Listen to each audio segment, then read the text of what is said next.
Antes de sumergirnos en la interpretación del hemograma, déjenme preguntarles, ¿quién aquí no se ha sentido alguna vez abrumado al recibir un reporte lleno de cifras?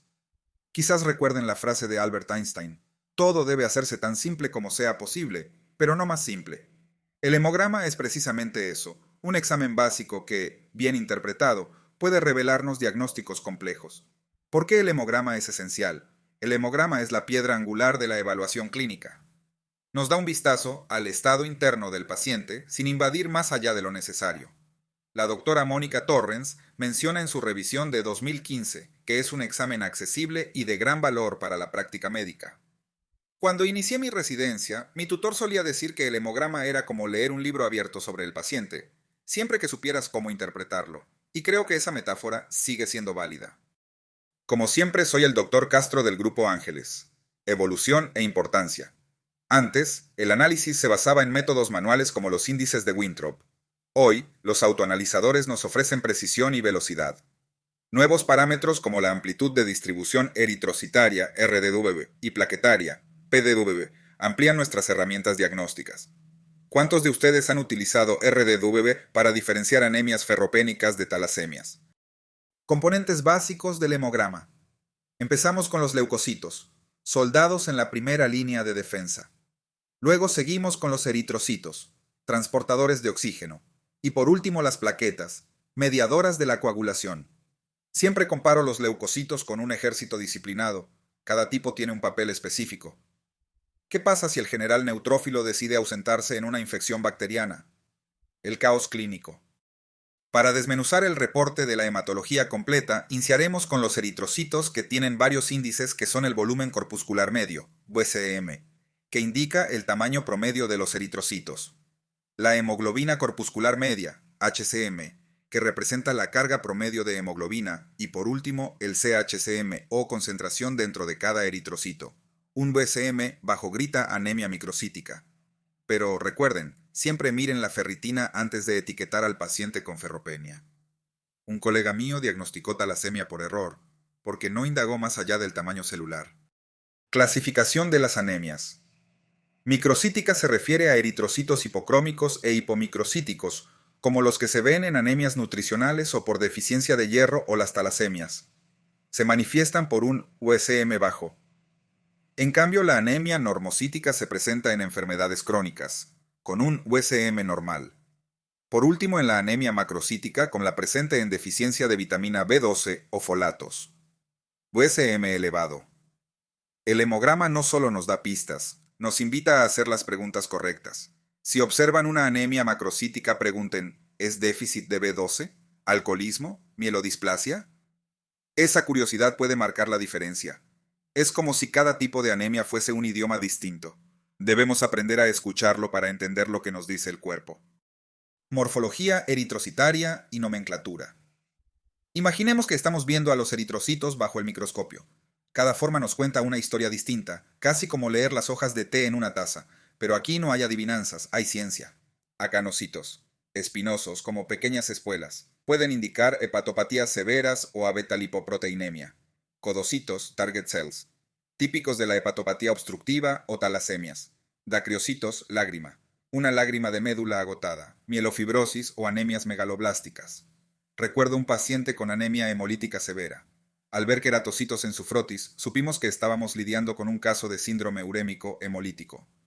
Ahora hablaremos de los leucocitos, cuya fórmula da lugar a interpretación de leucocitos. Se conoce como neutrofilia, a la elevación de neutrófilos, y casi siempre indica infección bacteriana. En cambio, la linfocitosis se refiere al incremento de linfocitos, habitual en infecciones virales. La eosinofilia, que se relaciona con alergias y parasitosis. Por otro lado, ¿alguno ha visto células de Sézary? Es un hallazgo poco común, pero fascinante en linfomas cutáneos de células T. Cuando vean un diferencial con linfocitos atípicos, piensen en mononucleosis o enfermedades virales. Pero cuidado, algunos linfomas también debutan con este patrón. El último componente de la hematología son las plaquetas, y ahora hablaremos acerca de las alteraciones plaquetarias. Las plaquetas, aunque pequeñas, tienen un impacto enorme. Recuerdo a un paciente con trombocitopenia severa que terminó diagnosticado con púrpura trombocitopénica inmune, PTI. Nunca subestimemos a las plaquetas. Trombocitopenia menos de 100.000 por milímetro cúbico que se presenta en enfermedades graves como la coagulación intravascular diseminada, CID, de origen inmune o a la producción disminuida. Y por otro lado, las trombocitosis se refiere a un conteo plaquetario mayor de 400.000, de origen reactivo como infecciones o inflamación o primaria, como las que aparecen en los síndromes mieloproliferativos. Nuevos índices hematológicos. La hematología no es estática, avanza con nosotros. Hoy tenemos herramientas como RDWE y PDWE que nos permiten mirar más allá de los números básicos. RDWE refleja la variación en el tamaño de los glóbulos rojos, importante para diferenciar anemias ferropénicas de talasemias. PDWE muestra la amplitud de la distribución plaquetaria, nos alerta sobre desórdenes de tamaño plaquetario. VPM, volumen plaquetario medio, es útil en trombocitopenias, ya que un volumen bajo sugiere producción deficiente, mientras un volumen alto indica destrucción o consumo. Cuando vean histogramas, piensen en ellos como el electrocardiograma de las células. Cada pico y curva nos cuenta algo. Finalmente llegamos a los reticulocitos. Son como los adolescentes de los glóbulos rojos, jóvenes, llenos de energía, pero aún inmaduros. Definición: glóbulos rojos jóvenes con RNA residual. Importancia: indican la producción activa de la médula ósea. Interpretación: elevados, anemias regenerativas como hemorragias agudas.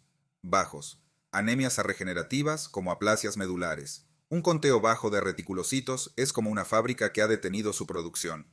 Pregúntense: ¿falta materia prima? Hierro, B12, o la maquinaria, médula, está dañada. Estos parámetros y conceptos no son solo cifras. Son piezas de un rompecabezas que cuando las unimos nos permiten ver el cuadro completo del paciente. Pero recuerden siempre, la clínica manda, y el hemograma es solo una herramienta más. La velocidad de eritrosedimentación es como el barómetro de la inflamación en el cuerpo. Nos da una pista, aunque a veces es tan inespecífica como un está nublado. Definición: tiempo que tardan los eritrocitos en sedimentar en una columna de sangre.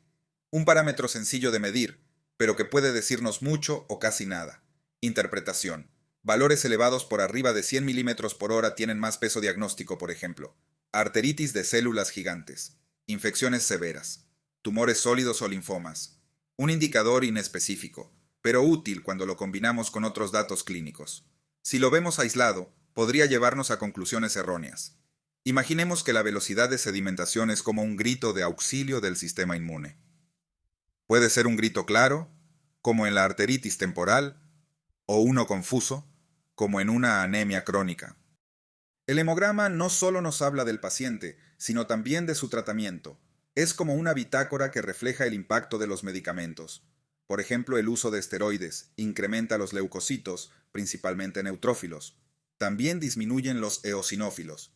Siempre les digo a los estudiantes que si ven una leucocitosis en un paciente con lupus en esteroides, no se emocionen demasiado pensando en infección. Los antiinflamatorios pueden causar leucopenia y neutropenia. Por ejemplo, algunos AINES, como el metamizol, son famosos por asociarse a granulocitosis. Por último, la quimioterapia afecta todas las líneas celulares, llevando a pancitopenia. En oncología, esto no es una sorpresa. Siempre hay que mirar el nadir, especialmente en pacientes con riesgo de neutropenia febril. Los medicamentos son como artistas que pintan en el hemograma. A veces los trazos son claros, pero otras veces tenemos que buscar matices escondidos. El frote periférico es como leer entre líneas lo que un hemograma no nos dice explícitamente. Es aquí donde vemos la verdadera historia celular.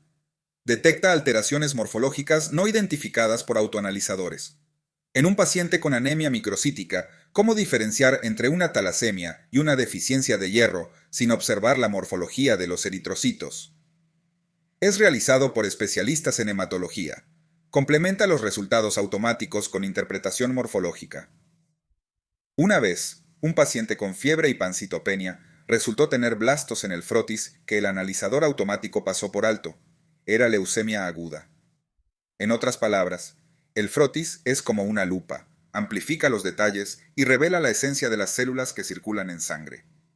Si encuentran esquistocitos en un frotis, ¿qué diagnóstico diferencial consideran prioritario y qué estudios pedirían para confirmarlo? Antes de obtener un hemograma, ¿se han preguntado cuánto influye el entorno o incluso la técnica del flebotomista en los resultados?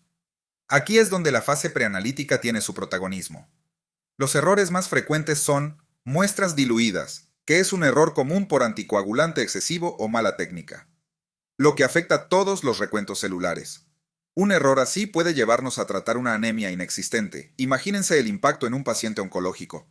Por otro lado, la altura aumenta los recuentos de eritrocitos debido a hipoxia relativa y el tabaquismo. Causa policitemia secundaria. Es como vivir en las montañas. Más glóbulos rojos para compensar menos oxígeno. El ejercicio intenso causa leucocitosis y neutrofilia transitorias. Un paciente que corrió antes de su hemograma puede parecer que está combatiendo una infección cuando no es así. Piensen en la fase preanalítica como la base de una casa. Si hay un problema aquí, todo lo demás se tambalea. Y así llegamos al final de este recorrido por el hemograma, una herramienta que, aunque básica, sigue siendo un pilar de la práctica clínica. Las conclusiones son, primero, la importancia clínica, el hemograma como piedra angular en el diagnóstico. Desde infecciones hasta enfermedades hematológicas malignas, este examen es el Sherlock Holmes de los laboratorios clínicos. Segundo, la utilidad de la hematología depende de darle una interpretación integral, no confiar solo en los resultados automáticos. Necesitamos saber correlacionarla en el contexto clínico y, cuando sea necesario, la revisión microscópica. Recuerden, el laboratorio habla, pero el clínico interpreta. Y la tercera conclusión es que necesitamos tener actualización constante. No dejemos que nuestras herramientas nos superen. Mantengámonos a la vanguardia. Una hematología no interpretada es como un libro cerrado. El conocimiento está allí, pero necesita de nosotros para cobrar vida. Después de todo lo revisado, ¿cómo piensan que podemos integrar este conocimiento en nuestra práctica diaria, especialmente en oncología?